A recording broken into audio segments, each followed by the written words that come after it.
Assalamualaikum warahmatullahi wabarakatuh. Bertemu kembali di channel Bahrul Hamid.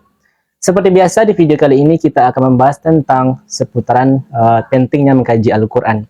Sebelumnya saya memperkenalkan diri, saya sebagai moderator itunya Bahri, dan di sebelah saya sebagai pencerah yaitunya Azrul Bakri. Pembahasan kita kali ini yaitu tentang pentingnya mengkaji Al-Quran. Kenapa kok kita harus penting itu mengkaji Al-Quran? Bagaimana itu penjelasannya, Ustaz? Baik, terima kasih. Bismillahirrahmanirrahim. Judul kita pentingnya mengkaji Al-Quran. Pertanyaannya tadi, kenapa penting mengkaji Al-Quran? Iya. Penting mengkaji Al-Quran itu yang pertama karena itu perintah Allah. Allah yang menyuruh.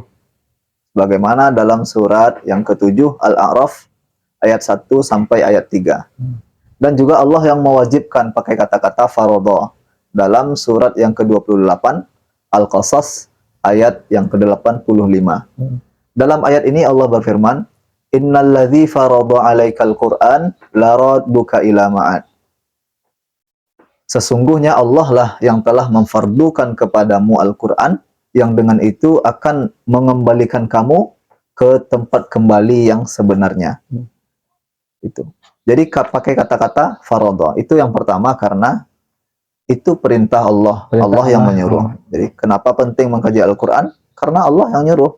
Allah yang memerintahkan. Kemudian yang kedua, kenapa penting mengkaji Al-Quran?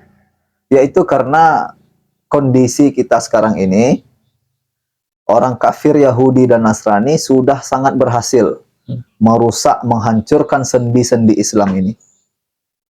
Di mana dapat kita lihat orang Islam sekarang banyak yang ngakunya Islam tapi tidak tahu dengan Islam. Cuma ngaku saja gitu. Ngaku Islam tapi tidak kenal Islam. Okay. Ngaku kitab suci pedoman hidupnya Al-Quran tapi nggak bisa baca Quran. Banyak. Jangankan paham Quran, membaca saja tidak bisa. Maka penting untuk kembali mengkaji dan mempelajari Al-Quran. Kemudian dalam ayat 120 surat Al-Baqarah, Allah sudah mewanti-wanti akan kondisi saat ini. Allah mengatakan, A'udzubillahi minasyaitonirrajim, "Walan tardha 'ankal yahud walan nasara hatta tattabi'a millatahum. Qul inna hudallahi huwal huda. Wa la in ittaba'ta ahwa'ahum ba'da alladzi ja'aka minal 'ilm malaka minallahi min waliyyin wala nasir." Yang artinya, dan orang kafir Yahudi dan Nasrani tidak akan pernah ridho kepada kalian, hai umat Islam, sampai kalian ikut agama mereka, cara hidup mereka dan kebiasaan tradisi mereka. Lalu dalam ayat ini Allah menyuruh kita menegaskan, "Qul inna hudallahi huwal huda." Katakan kepada hati kita, kuatkan iman kita, dan juga katakan kepada mereka, sesungguhnya petunjuk yang pantas diikuti hanyalah petunjuk Allah. Dan di akhir ayat ini Allah mengancam, "Wala in ittaba'ta ahwa'ahum ba'dal ladzi ja'aka minal ilm." Jika kalian tetap mengikuti keinginan mereka itu, tetap mengikuti kebiasaan gaya hidup dan tradisi agama mereka, Allah mengancam, "Malaka minallahi min waliyyin wala nasir." Allah tidak akan pernah menjadi pelindung dan menjadi penolong bagi kita. Itu. Terus, jadi sudah diwanti-wanti. Bagaimana caranya kita itu agar bisa kembali kepada Al-Quran tanpa tergiur dengan hal-hal yang lain? Misalkan banyak orang yang keluar dari petunjuk Allah itu. Bagaimana cara untuk mengembalikan? Nah, itulah mungkin dalam video yang lain kita bahas. Memang iblis dan setan, iblis dan bala tentaranya itu sangat takut ya, sangat cemas dan sangat memperhatikan fokus dalam bidang ini supaya bagaimana manusia ini tidak paham dengan petunjuk Allah. Visi misi mereka itu menjauhkan manusia dari hidayah Allah, dari petunjuk Allah. Maka dalam hal yang satu ini, bagaimana supaya manusia tidak paham dengan petunjuk Allah, bagaimana supaya manusia jauh dari hidayah Allah, itu mereka fokus gitu. Mungkin di lain kesempatan kita bahas tentang ini, karena luar biasa juga dan butuh waktu. Baik Ustaz, lanjut dengan pertanyaan yang kedua. Pada era sekarang ini banyak orang yang mengaku Muslim, tetapi dia tidak tahu dengan apa yang Muslim itu. Terus bagaimana dengan ini? Ya, begitulah kondisi sekarang ini. Banyak orang Islam tidak tahu dengan Islam. Mereka mengaku Islam tapi tidak kenal Islam. Mereka mengaku Al-Quran pedoman hidupnya tapi tidak paham dengan Al-Quran.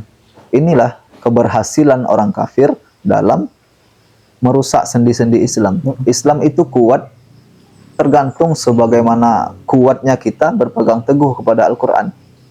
Jadi umat Islam sekarang lemah, ya betul. Umat Islam sekarang banyak tapi tidak punya kekuatan, ya betul. Karena sudah jauh dari Al-Quran. Bagaimana caranya? Kenapa bisa seperti ini?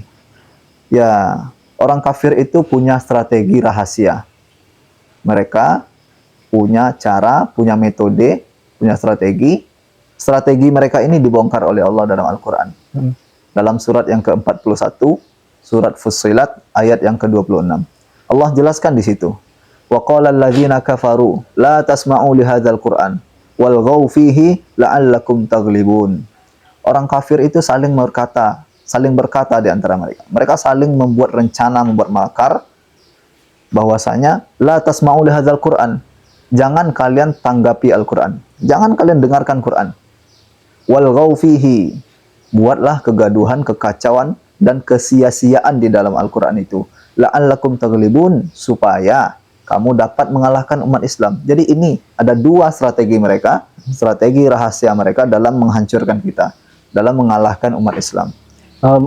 Berarti bisa dikatakan orang kafir itu sudah berhasil membuat orang muslim ini terjerumus gitu. Iya, orang kafir sudah berhasil. Umat Islam sekarang sudah tidak tahu dengan Islam, sudah jauh dengan petunjuk Allah. Sudah tidak paham lagi dengan hidayah Allah. Baik Ustaz, lanjut dengan pertanyaan yang ketiga. Tadi Ustaz bilang ada dua strategi yang menjauhkan umat muslim ini dari Al-Quran, yaitu yang pertama mencegah dalam Al-Quran, dan yang keduanya itu menyia-nyiakan dalam Al-Quran. Itu maksudnya gimana? Ada contohnya nggak? Ya. Jadi yang pertama tadi, mereka mencegah umat dari Quran, dan juga mereka membuat kesia-siaan di dalam Al-Quran. Ya, maksudnya contohnya seperti itu, membuat kesia-siaan dalam Al-Quran. Misalnya Al-Quran pedoman hidup, kitab yang perlu dipahami. Jadikan Al-Quran itu nyanyian. Arahkan ke yang lain. Misalnya diajarkan selain dari maknanya. Bisa diajarkan mereka cara membaca, setelah itu diajarkan bukan terjemahnya yang dipahamkan. Tapi diarahkan ke yang lain. Sekedar bisa membaca gitu aja. Maka banyak sekarang pembaca Al-Quran yang melanturkan Al-Quran dengan suara merdu, tapi Al-Quran tidak sampai ke hatinya. Banyak sekarang seperti itu. Contoh yang kedua, menjauhkan umat dari Al-Quran ini supaya membuat kesia-siaan, mereka gembar-gemborkan pahala. Al-Quran kan kitab pedoman, kitab yang perlu dipahami, dihayati, dan diamalkan dalam kehidupan sehari-hari. Nah, mereka tonjolkan hadis-hadis yang mengutamakan pahala. Baca 1 huruf dapat 10 pahala, 3 huruf 30 pahala. Itu. Akhirnya umat tidak lagi mengkaji Al-Quran, memahami isinya, tapi umat terfokus untuk mencari-cari pahala. Akhirnya sia-sia Al-Quran sebagai pedoman hidup. Umat tidak lagi memahami Quran, mengamalkan Al-Quran. Cantik cara mereka dalam menyesatkan kita. Cantik. Jadi banyak hadis-hadis yang tidak sesuai dengan Al-Quran yang perlu kita kaji ulang. Baik Ustaz, berarti memang benar-benar pada era sekarang ini umat muslim itu sudah jauh dari Al-Quran. Terus bagaimana caranya agar mereka itu bisa kembali sadar untuk menyatu dengan Al-Quran? Nah, itulah kayaknya ini memang seperti kita mimpi di siang bolong. Kita menginginkan umat untuk kembali bersatu dengan Al-Quran, mengamalkan Al-Quran. Padahal sesungguhnya ulamanya saja susah untuk diajak kembali kepada Al-Quran. Kebanyakan ulama malah mengarahkan kepada aliran dan golongan serta kelompok-kelompok mereka. Allah sangat benci hal ini. Dan ini juga akibat dari keberhasilan orang kafir menjauhkan kita dari Al-Quran. Mereka tidak cuma mencegah orang baca Quran, mereka juga merusak sebagian-sebagian dari terjemahan-terjemahan Al-Quran. Mereka ganti. Mereka alihkan, mereka alahkan ke yang lain. Sehingga Al-Quran sia-sia sekarang, umat Islam lemah, kacau balau, bahkan ulama-ulamanya pun tidak bersatu. Kenapa ini? Allah jelaskan lagi, Allah jawab lagi. Ditegaskan lagi dalam surat yang ke-51, surat Az-Zariyat, ayat yang ke-8 sampai ayat 11. Kenapa kita umat Islam sekarang pecah belah? Beraliran, bergolongan, khilafiyah di situ bahasanya. Kenapa ini khilafiyah terjadi? Allah jawab dalam surat ini, dalam ayat ini, surat yang ke-51, Az-Zariyat, ayat 8 sampai 11. Allah berfirman, innakum lafi qawlim mukhtalif. Inna, di situ ada taukid, penguatan. Di situ ada dua penguatan. Innakum lafi, ada la di situ. Artinya juga taukid.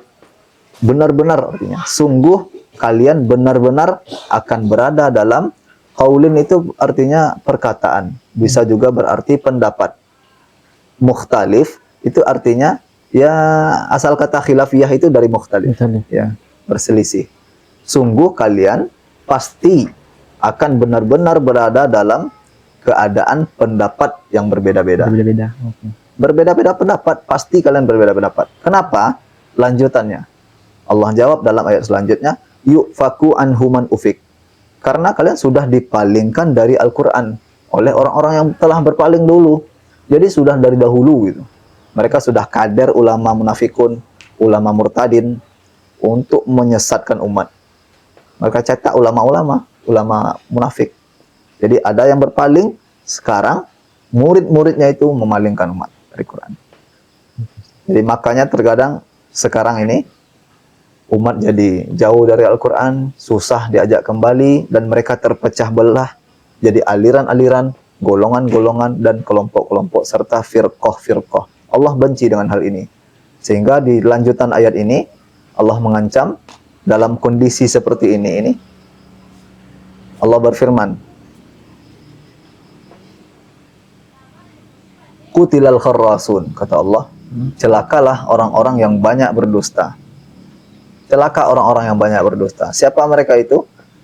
Alladzina hum fi ghamratin sahun, yaitu orang-orang yang terbenam dalam kebodohan dan kelalaian. Orang yang tidak mau tahu, acuh tak acuh. Sudah jelas kondisi seperti ini, umat Islam tidak lagi paham dengan Quran, ngaku kitab suci pedoman hidupnya Al-Quran, tapi tidak mau mengkaji Al-Quran.